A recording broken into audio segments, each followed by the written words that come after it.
Hi everyone, मैं हूं अंजलि और स्वागत है आप सभी का आपके अपने यूट्यूब चैनल भारत जी की विद अंजलि में। और आज अपन पढ़ने जा रहे हैं एक महत्वपूर्ण टॉपिक जो कि है भारत के प्रमुख बंदरगाह। ये है भारत के प्रमुख बंदरगाह और इनसे बनने वाले महत्वपूर्ण प्रश्न भी मैं आपको इस वीडियो में करवाने वाली हूँ। चलिए शुरुआत करते हैं आज के इस नए सेशन की। सर्वप्रथम देखेंगे अपन भारत में कितने बंदरगाह हैं। कितने बंदरगाह हैं टोटल, कितने हैं? तो टोटल हैं 13 बंदरगाह। उसमें से 12 बंदरगाह जो हैं वो क्या है, सरकार के पास में है, यानी कि सरकार का यहाँ पे नियंत्रण है। और एक बंदरगाह है जो निजी तौर पे है, और निजी तौर किसके पास में है वो आप मुझे कमेंट करके बताएंगे। कांडला बंदरगाह, कांडला बंदरगाह कहाँ पे है? गुजरात में स्थित है और ये गुजरात के कच्छ जिले में स्थित है। कहाँ पे है? कच्छ जिले में स्थित है गुजरात के। स्थापना की अगर बात करूं तो इसकी स्थापना होती है 1965 में।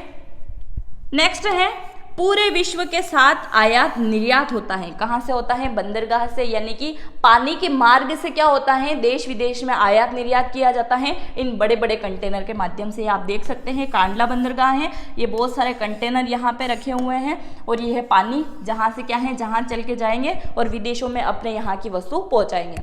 भारत का पहला मुक्त व्यापार केंद्र है और इसको आप अच्छे से IMP लगा लीजिए, क्योंकि काफ़ी समय एग्जाम में आ चुका है। SSC की एग्जाम में देखो, रेलवे की एग्जाम में देखो, पुलिस की एग्जाम में देखो, RRB की एग्जाम में देखो, चाहे जैसी एग्जाम में देखो, इससे संबंधित क्वेश्चन आपको देखने को मिल जाएगा। तो भारत का पहला मुक्त व्यापार केंद्र किस बंदरगाह को कहा गया है? तो कांडला बंदरगाह को कहा गया है। ये क्या है? एक प्रमुख ज्वार बंदरगाह है। ज्वार यानी कि समुद्र की जो लहरें हैं जो अधिक ऊंचाई पे उठती है तो आप उनको क्या कहते हैं? ज्वार भाटा उनको कहते हैं। तो उसी प्रकार से क्या है, एक ज्वार बंदरगाह इसको कहा गया है, कांडला बंदरगाह को। एक और महत्वपूर्ण प्रश्न जो कि यहां से बनेगा, कांडला बंदरगाह कौन से मंत्रालय के पास में है? जहाज रानी मंत्रालय के पास में। जहाज रानी मंत्रालय के पास में। और जहाज रानी मंत्रालय के मंत्री कौन है? वो ही जो क्या है, सड़क परिवहन मंत्री हैं या गंगा संरक्षण मंत्री हैं। किसको कहा गया है? नितिन गडकरी जी को। नितिन गडकरी। तो इन्हीं के पास में क्या है, कांडला बंदरगाह, यानी कि इसकी देखरेख या पूरा कार्य इनके हाथ में है, क्योंकि इस मंत्रालय के मंत्री ये है नितिन गडकरी जी, जहाज रानी के मंत्रालय। दूसरा यहां से एक और महत्वपूर्ण प्रश्न बनेगा, इसका नया नाम क्या कर दिया है? नया नाम, तो नया नाम कर दिया है दीनदयाल। दीनदयाल बंदरगाह।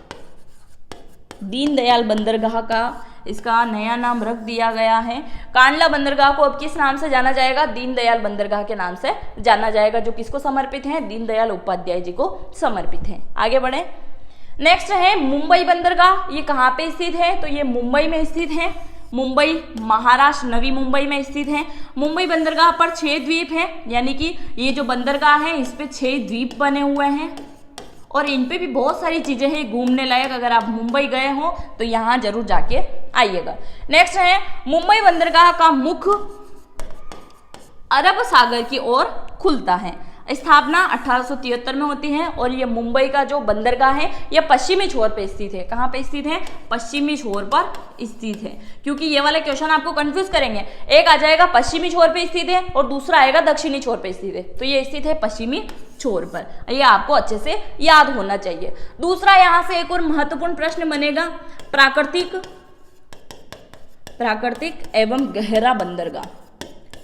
प्राकृतिक एवं गहरा बंदरगाह कौन सा है? प्राकृतिक एवं गहरा बंदरगाह ये भारत का पहला प्राकृतिक और गहरा बंदरगाह है, जो आपसे ये वाला क्वेश्चन एग्जाम में पूछा जाएगा। इसको आप अच्छे से अपने शॉर्ट नोट्स में नोट डाउन कर लीजिए।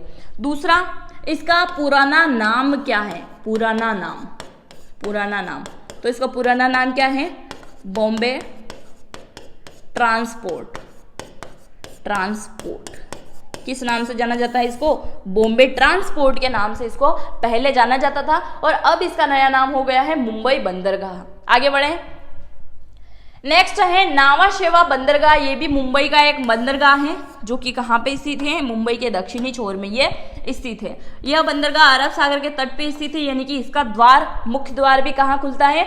तो वो भी अरब सागर में। मुंबई के दक्षिणी छोर पे स्थित है और पश्चिमी छोर में कौन सा स्थित था? मुंबई बंदरगाह। यह भारत का सबसे बड़ा कंटेनर बंदरगाह है। कंटेनर बंदरगाह। कंटेनर से आश्चर्य क्या है, कंटेनर, ये आप देख सकते हो बड़े बड़े कंटेनर यहाँ पे रखे हुए हैं। तो यहाँ से क्या है, विदेशों में जो वस्तु का आयात निर्यात होता है, सबसे बड़े कंटेनर यहाँ पे लगे हुए हैं, जिनसे क्या है अधिक से अधिक क्या है वस्तुओं का आयात निर्यात यहाँ से हो सके। एक और महत्वपूर्ण प्रश्न जो कि यहाँ से बनेगा, नावा शेवा बंदरगाह कहाँ पे स्थित है, मुंबई में, और इसका नाम क्या कर दिया गया है, जवाहर बंदरगाह। जवाहर बंदरगाह इसका नया नाम कर दिया गया है, बंदरगाह कर दिया गया है, जवाहर बंदरगाह के नाम से जाना जाएगा। अब आप सोचते होंगे कि इतने बड़े बड़े कंटेनर में क्या चीजें जाती है, जैसे कि अपने देश में जो अत्यधिक मात्रा में उत्पादन होता है वही चीजें कहाँ, विदेशों में पहुंचाई जाती है, जैसे कि चीनी हो गई है, चाय हो गई है, तंबाकू, कपास, इसके अलावा सीमेंट, अभ्रक, बहुत सारी चीजें हैं जो कि इन कंटेनर में कहाँ पहुंचा दी जाती है, विदेशों में पहुंचा दी जाती है। आगे बढ़े, नेक्स्ट है मार्मगोवा बंदरगाह। मार्मगोवा बंदरगाह कहाँ पे स्थित है, गोवा में, और गोवा का एकमात्र बंदरगाह है जो कि गोवा के अंदर ही स्थित है, और गोवा का एक प्रमुख बंदरगाह इसको कहा गया है क्योंकि एक ही है यहाँ पे, बाकी आपको बीच यहाँ पे देखने मिल जाएंगे।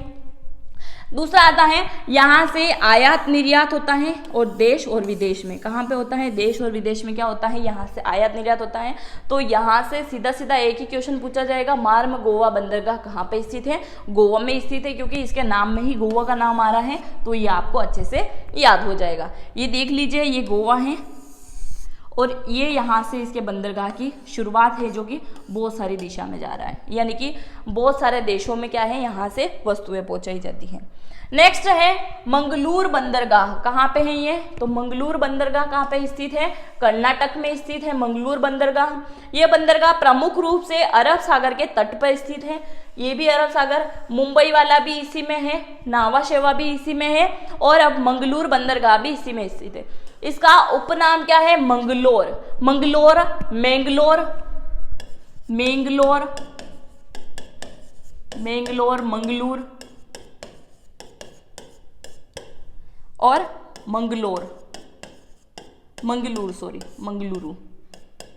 अगर ये सारे नाम आ जाए तो आप कंफ्यूज मत होइएगा, क्योंकि सब एक ही है। मंगलूर बोलो, मैंगलोर बोलो, मंगलुरु बोलो, सभी एक ही बंदरगाह के नाम हैं। यहाँ पे दो प्रमुख नदियां हैं, क्या है, एक नदी आ जाएगी गुरुपुर नदी, गुरुपुर नदी, और दूसरी आ जाएगी नेत्रावती, नेत्रावती। एक नदी है गुरुपुर नदी, दूसरी आ जाएगी नेत्रावती नदी। ये उत्तरी छोर पे स्थित है और ये दक्षिणी छोर पे स्थित है। ये दोनों नदियों का पानी यहाँ पे है, जिसपे ये बंदरगाह बना हुआ है, मंगलूर बंदरगाह, जो कि कर्नाटक का एक महत्वपूर्ण बंदरगाह है। आगे बढ़े, नेक्स्ट है कोची बंदरगाह। कोची बंदरगाह ये केरल का एक महत्वपूर्ण बंदरगाह है। कोची बंदरगाह क्या है, केरल का महत्वपूर्ण बंदरगाह है। इस बंदरगाह को कोचिन नाम से भी जाना जाता है, कोचिन के नाम से भी जाना जाता है, और यह केरल के एर्नाकुलम जिले में स्थित है। कहाँ पे स्थित है, एर्नाकुलम जिले में। एर्नाकुलम जिला जो है ये केरल का एक महत्वपूर्ण जिला है, और ये जनसंख्या की दृष्टि से दूसरा बड़ा जिला है। कहाँ का, केरल का। आगे बढ़े, नेक्स्ट है तूतीकोरिन बंदरगाह। ये तमिलनाडु में स्थित है। त से आप अच्छे से नोट डाउन कर लीजिए, तूतीकोरिन यानी कि तमिलनाडु। तमिलनाडु में प्रमुख 3 बंदरगाह हैं, जो कि सारे के सारे मैं आपको इस वीडियो में बताने वाली हूँ। तूतीकोरिन बंदरगाह तमिलनाडु में। स्थापना की अगर बात करूँ तो 1974 में क्या होती है, इसकी स्थापना होती है।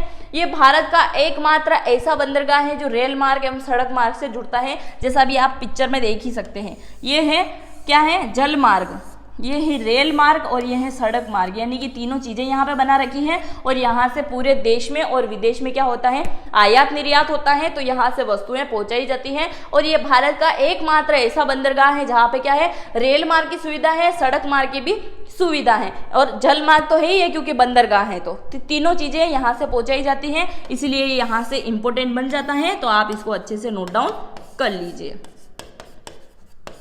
यह बंदरगाह मन्नार की खाड़ी में स्थित है। बाकी लगभग अरब सागर की साइड है, ये मन्नार की खाड़ी में स्थित है। तूतीकोरिन बंदरगाह जो कि तमिलनाडु का एक महत्वपूर्ण बंदरगाह है। एक और महत्वपूर्ण प्रश्न जो कि आपका यहाँ से पूछा जाएगा, इसका नया नाम, यानी कि 19 फरवरी 2011, 19 फरवरी 2011 से इसका नया नाम कर दिया गया है। इसका नया नाम क्या है? VR चिदम्बरनार, VR चिदम्बरनार इसका नया नाम कर दिया है तूतीकोरिन बंदरगाह का। ये नए नाम जो बदले गए हैं इनसे संबंधित एग्जाम में क्वेश्चन बनेगा ही बनेगा, तो आप इनको अच्छे से नोट डाउन करते चलिए। आगे बढ़े, नेक्स्ट है एन्नोर बंदरगाह। एन्नोर बंदरगाह क्या है? तमिलनाडु में स्थित है। एन्नोर बंदरगाह कहाँ स्थित है? तमिलनाडु में स्थित है। और यह बंदरगाह कोरोमंडल पर स्थित है। कोरोमंडल तट पे 2 ही बंदरगाह स्थित हैं, एक हो चुका है, दूसरा मैं आपको आगे बताने वाली हूँ। एन्नोर बंदरगाह तमिलनाडु में स्थित है और ये क्या है? कोरोमंडल तट पे स्थित है। ये कोरोमंडल तट है, ये पहाड़ी इलाके टाइप जो बना हुआ है, एक झील टाइप आपको ये दिख रहा है। एन्नोर बंदरगाह जो कि तमिलनाडु के अंदर स्थित है। आगे बढ़े, नेक्स्ट आ जाएगा चेन्नई बंदरगाह। चेन्नई बंदरगाह भी तमिलनाडु में स्थित है। और मुंबई बंदरगाह के बाद में क्या है? सबसे बड़ा बंदरगाह है। यानी कि आपको बहुत सारी जगह देखने को मिलेगा। सबसे बड़ा बंदरगाह कौन सा है? तो कांडला बंदरगाह। फिर अगर आयात निर्यात की दृष्टि से अगर देखें तो सबसे बड़ा बंदरगाह आ जाएगा मुंबई बंदरगाह। और दूसरा सबसे बड़ा बंदरगाह कौन सा है? तो ये चेन्नई बंदरगाह है। ये आपको याद रखना है, कंफ्यूज नहीं होना है। प्रमुख निर्यात मूंगफली तेल, मूंगफली, नारियल, मसाले, यानी कि तमिलनाडु में जो भी चीज़ों का उत्पादन होता है वही चीज़ें आप याद रखिए, ताकि आपको आसानी से याद रहे कि यहाँ से कौन कौन सी चीज़ें जाती हैं। रेशे, कपास, चाय वगैरह ये सारी चीज़ें दक्षिणी एरिया में आ जाती हैं, तो ये आपको याद रखना है। आगे बढ़े, नेक्स्ट है विशाखापट्टनम। विशाखापट्टनम बंदरगाह जो कि कहाँ पे स्थित है? आंध्र प्रदेश में स्थित है और यह कोरोमंडल तट पे स्थित है। इससे पहले वाला भी कोरोमंडल तट पे था और दूसरा भी कोरोमंडल तट पे, यानी कि प्रमुख 2 ही बंदरगाह हैं जो कि कोरोमंडल तट पे स्थित है। स्थापना की अगर बात करूँ तो 1948 में इसकी स्थापना होती है। और विशाखापट्टनम से संबंधित काफी समय एग्जाम में क्वेश्चन आ चुका है, तो आप इसको अच्छे से IMP लगा लीजिए। विशाखापट्टनम बंदरगाह कहाँ स्थित है? आंध्र प्रदेश में स्थित है। सिर्फ यही पूछा गया है अभी तक तो आप इसको अच्छे से नोट डाउन कर लीजिए। आगे बढ़े, यह है विशाखापट्टनम बंदरगाह। ये बना हुआ है, ये इमेज देखते चलिए आप। आगे बढ़े, नेक्स्ट है पारादीप बंदरगाह। ये कहाँ पे है? तो ये उड़ीसा का एक प्रमुख बंदरगाह है, पारादीप बंदरगाह। ये आप देख सकते हैं, पारादीप बंदरगाह। और ये बंदरगाह बंगाल की खाड़ी में स्थित है। बंगाल की खाड़ी में स्थित है। और इस बंदरगाह में महानदी का पानी आ जाने के कारण क्या है? ये बहुत गहरा हो जाता है, जिसकी वजह से क्या है? बहुत सारी चीज़ों को करना आसान हो जाता है, जैसे आयात निर्यात का माध्यम ये है। गहरा पानी यहाँ भरा हुआ है, महानदी और बंगाल की खाड़ी पे ये स्थित है, तो महानदी का पानी इधर से आता है, तो क्या हो जाता है? ये थोड़ा ऊंचा उठ जाता है, जिसकी वजह से क्या होता है? चीज़ों को रखने में या आयात निर्यात करने में क्या होता है? आसानी हो जाती है। तो बंदरगाह महानदी पे पानी आ जाने के कारण क्या है? ये गहरा हो जाता है, जिससे आराम से आयात निर्यात हो सकता है। ये पारादीप बंदरगाह कहाँ पे है? तो ये उड़ीसा के अंदर स्थित है। आगे बढ़े, नेक्स्ट है हल्दिया बंदरगाह। हल्दिया बंदरगाह, हल्दिया बंदरगाह कहाँ पे है? तो हल्दिया बंदरगाह पश्चिम बंगाल में स्थित है, पश्चिम बंगाल में। और जो कि मैंने वीडियो की स्टार्टिंग में आपको बताया था कि अपन गुजरात से लेके कहाँ तक पढ़ेंगे? पश्चिम बंगाल तक, वो ही चीज़ें इसमें। तो हल्दिया बंदरगाह कहाँ पे है? पश्चिम बंगाल में स्थित है। और यह बंदरगाह हल्दी नदी और हुगली नदी पर स्थित है। हल्दी नदी, हल्दिया बंदरगाह, हल्दी नदी और हुगली नदी तो पश्चिम बंगाल की प्रमुख नदी है। इस पे हावड़ा ब्रिज बना हुआ है, तो हुगली नदी पे यह स्थित है। आगे बढ़े, नेक्स्ट है पोर्ट ब्लेयर। बंगाल की खाड़ी में स्थित है, बंगाल की खाड़ी में। और पोर्ट ब्लेयर क्या है? यह बंदरगाह भारत के अंडमान निकोबार द्वीप समूह की और राजधानी पोर्ट ब्लेयर में स्थित है। यानी कि यह बंदरगाह जो है भारत के अंडमान निकोबार द्वीप समूह की राजधानी जो है पोर्ट ब्लेयर, उसके अंदर स्थित है, क्योंकि नाम से ही स्पष्ट है पोर्ट ब्लेयर। ये है पोर्ट ब्लेयर। ये थे अपने महत्वपूर्ण सेशन जो कि बंदरगाह के बारे में मैंने आपको बताया है।